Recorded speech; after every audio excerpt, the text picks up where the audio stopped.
Home ஸ்டைலில் சட்னிஸ் கொஞ்சம் ready பண்ணலாங்களா? First onion chutney. அதுக்கு ஒரு பேனில் கொஞ்சம் தாராளமாக எண்ணெய் விட்டு காஞ்ச மிளகா தேவையான அளவு நம்ம காரம் எவ்வளோ தேவையோ அவ்வளோ போடுங்க. அது ஸ்லைட்டாக செவந்த உடனே அதுலேயே ஒரு அரை ஸ்பூன் கடுகு போட்டுருங்க. இந்த கடுகு போடுறதுனால இந்த வெங்காய சட்னியோட வாசனையே இன்னும் நல்லா இருக்கும்.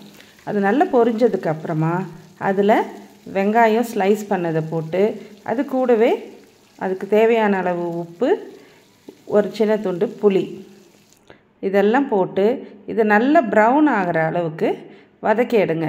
இந்த மாதிரி வதக்கி இது கூட தேங்காய் சேர்க்காமல் அரைக்கிறப்போ ஊருங்களுக்கு போகிறப்போ இந்த சட்னி ரெடி பண்ணி எடுத்துக்கிட்டோம்னா ஒரு நாள் முழுக்க கூட கெட்டு போகாமல் இருக்கும்.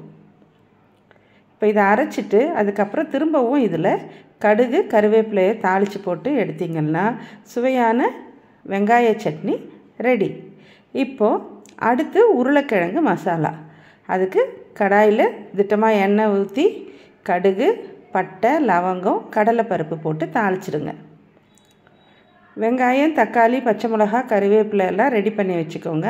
ஃபஸ்ட்டு பச்சை மிளகாயை போடுங்க.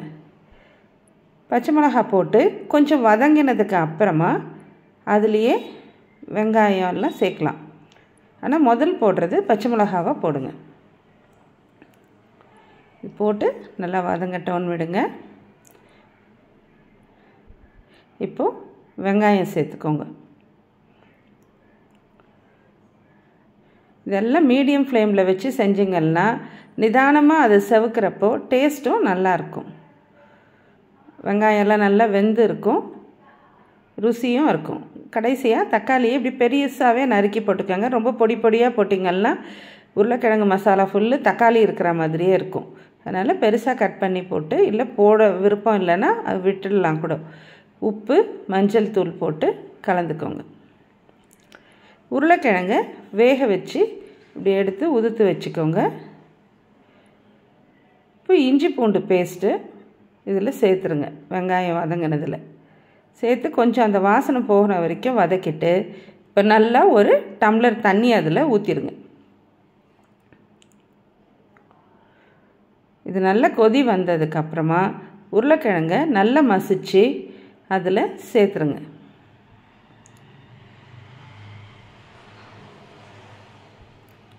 நல்லா கலரி விட்டு கடைசியாக இறக்கிறதுக்கு முன்னே கொத்தமல்லி தழை தூவி இறக்கிக்கலாம். இது நல்லா கொதிக்கட்டும். இது கொஞ்சம் தண்ணியாக தான் இருக்கணும் கன்சிஸ்டன்சி. அப்போ தான் கொஞ்சம் நேரம் ஆக ஆக இறுகி அது கரெக்டான பதத்துக்கு வந்துடும்.